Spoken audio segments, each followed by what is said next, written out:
बहुत समय पहले 28 सितंबर 1907 को पंजाब के एक छोटे से गांव बनगा में एक बच्चा पैदा हुआ। घर में आज़ादी की बातें होती थीं, देशभक्ति की खुशबू हवा में घुली रहती थी। उस बच्चे का नाम था भगत सिंह। उसके पिता और चाचा अंग्रेज़ों के खिलाफ आंदोलन में शामिल थे, इसलिए भगत सिंह ने आज़ादी का सपना मां की लोरी में और देशभक्ति की सीख घर के माहौल में ही पाली। जब भगत सिंह सिर्फ 12 साल के थे तब जलियांवाला बाग हत्याकांड मासूम लोगों को गोलियों से छलनी कर दिया गया। उस दिन भगत सिंह का बचपन खत्म हो गया।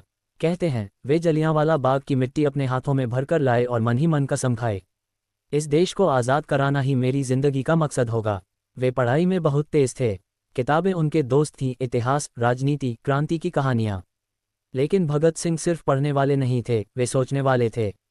वे मानते थे कि आज़ादी सिर्फ मांगने से नहीं, बलिदान और जागरूकता से मिलती है।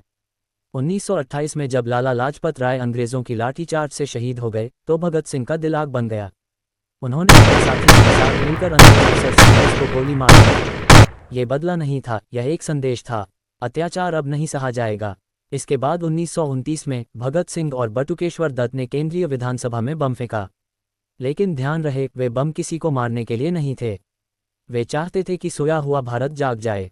बम फेंकने के बाद वे भागे नहीं, वहीं खड़े होकर नारे लगाए, इनकलाब जिंदाबाद, और खुद गिरफ्तारी दे दी।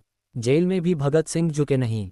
उन्होंने भूख हड़ताल की, कैदियों के अधिकारों के लिए लड़े और लगातार लिखते पढ़ते रहे। वे कहते थे, क्रांति का मतलब खून खराबा नहीं बल्कि अन्याय का अंत है। 23 मार्च 1931 शाम का वक्त था। भगत सिंह, राजगुरु और सुखदेव को फांसी दी जानी थी। कहा जाता है कि फांसी से पहले भी भगत सिंह मुस्कुरा रहे थे। उनके चेहरे पर डर नहीं, गर्व था। वे हंसते हंसते फांसी के फंदे पर चढ़ गए और अमर हो गए। आज भगत सिंह सिर्फ एक नाम नहीं हैं, वे हौसले की मिसाल, युवाओं की आवाज़ और क्रांति का प्रतीक हैं।